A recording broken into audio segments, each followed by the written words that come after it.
आप चर्चित विधानसभा से विधायक हैं और वहाँ पर चर्चित चेहरा ज्योतिष सिंधिया जी यदि वहाँ से लोकसभा लड़ेंगे तो कांग्रेस का लोकसभा सदस्य जीतेगा इस बार?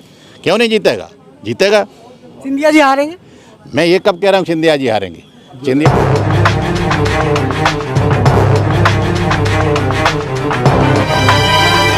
जन अदालत से मैं हूँ राजा भैया पाल। मैं इस समय अशोकनगर में हूँ, जहाँ पर अशोकनगर से विधायक इंजीनियर हरि बाबू राय हमारे साथ जुड़ रहे हैं। स्वागत है हमारे चैनल पर सर आपका बहुत बहुत धन्यवाद जी।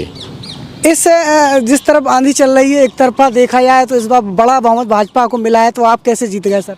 आंधी कहाँ चल रही है इस वक्त? अभी तो लोग सीटें आई हैं आपकी सर? सीटें 66 आई हैं। इन्हें कम बोलेंगे तो और कितनी ज़्यादा किसको बोलेंगे जी। सीटें 66 आई हैं। ये होता रहता है चुनाव में हार जीत। और कितनी तिकड़म भाजपा ने लगाई है, कितना उन्होंने बाहुबल का और सत्ता का जो दुरुपयोग किया है, इस कारण से हमारे परिणाम जो जानबूझकर बदले गए हैं। मशीनों में भी इन्होंने गड़बड़ी की है।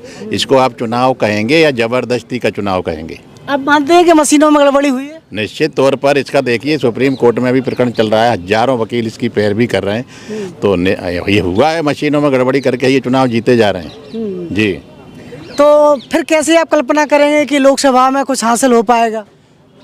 हमको तो कल्पना इसीलिए नहीं हो पा रही है कि चुनाव कैसे जीत पाएंगे जब तक ये मशीनों को नहीं हटाया जाएगा और जो पुरानी पद्धति से जब तक चुनाव नहीं कराया जाएगा तब तक भारतीय जनता पार्टी इसी तरीके से मशीनों में तीन तिकड़म करके अपनी सरकारें बनाती रहेगी। और हम इसका विरोध कर रहे हैं कि मशीनें हटा दी जाएं। आप कैसे जीत गए सर अशोकनगर में? मैं तो इसलिए जीत गया कि मेरी लीड तो 60,000 की थी और मैं 8,000 से जीता हूँ, इसलिए जीत गया। अगर मेरी लीड बहुत कम होती तो मैं हार जाता जी।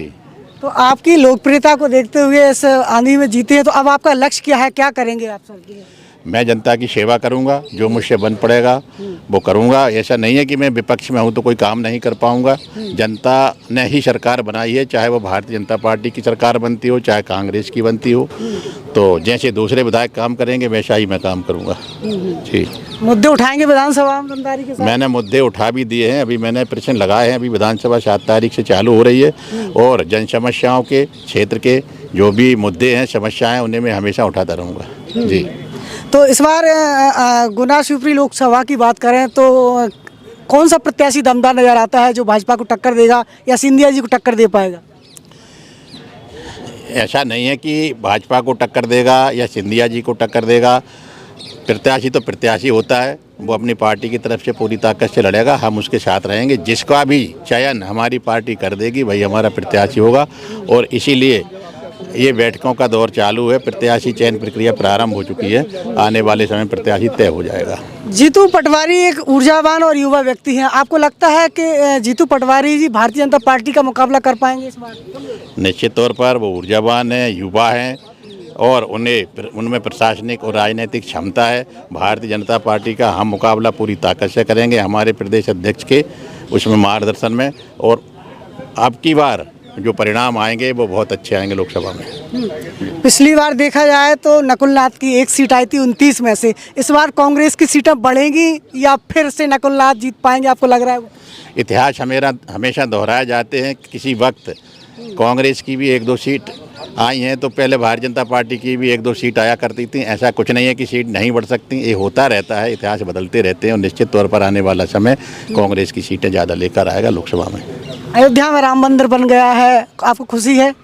निश्चित तौर पर खुशी है। हम सनातन धर्म के अनुयायी हैं। हमारा पूरा भारतवर्ष धर्म आधारित देश है और भगवान सबके हैं। राम मंदिर सबका है और हम सब ने उसमें चंदा दिया है। मैंने भी दिया 21,000 रुपये और मैं वहाँ पे रामलला के दर्शन करने के बाद कई बार गया हूँ और फिर जाऊँगा।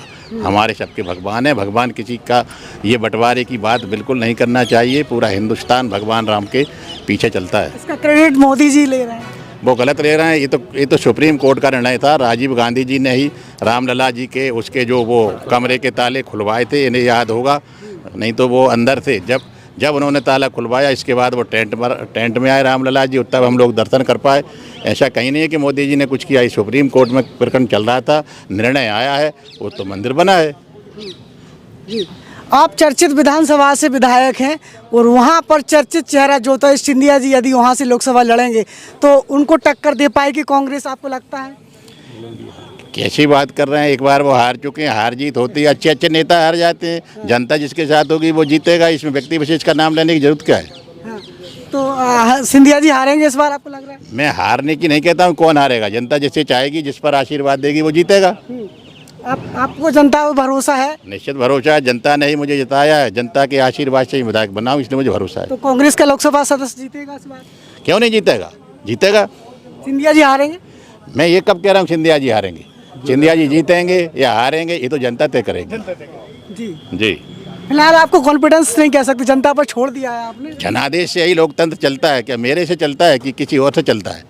एक विधानसभा अभी अभी अभी कांग्रेस का कोई दावेदार आपके समझ में आ रहा है जो मजबूत? बहुत सारे दावेदार हैं, उनमें से हमको एक को चुनना है। हमारे यहाँ बहुत दावेदार हैं। जी। जी, अभी कोई नया चेहरा, कोई बड़ा चेहरा सामने आ रहा है? हमारे पास नए चेहरे भी हैं, पुराने चेहरे भी हैं, सब प्रकार के चेहरे हैं। ये पार्टी तय करेगी। कोई नाम बताएंगे कुछ? मैं नाम किसी का नहीं बताऊंगा, हमारे यहाँ बहुत लोग हैं। जी। जी, जनता इस समय आपको देख रही है अशोकनगर की और संपूर्ण लोकसभा क्षेत्र की जनता, क्या संदेश देना चाहेंगे? मैं जनता जनार्दन से ये अपील करता हूं कि अब की बार कांग्रेस को ज़्यादा से ज़्यादा सीट लोकसभा में देकर भेजें, जिससे कि हमारा भले ही सरकार किसी की बने पर हमारी सदस्य संख्या बहुत ज़्यादा हो। यही निवेदन है, यही उम्मीद है। और आने वाला लोकसभा का चुनाव कांग्रेस के लिए एक बहुत बड़ी उम्मीद लेके आ रहा है। जी। तो इस समय आपकी जन अदालत न्यूज़ के एक्सक्लूसिव इंटरव्यू में हमारे अशोकनगर से चर्चित लोकप्रिय विधायक हरिबाबू राय जी जुड़े रहिए आपकी जन अदालत न्यूज़ के साथ। ये इंटरव्यू कैसा लगा आपको? अपनी राय जरूर दीजिए। नमस्कार।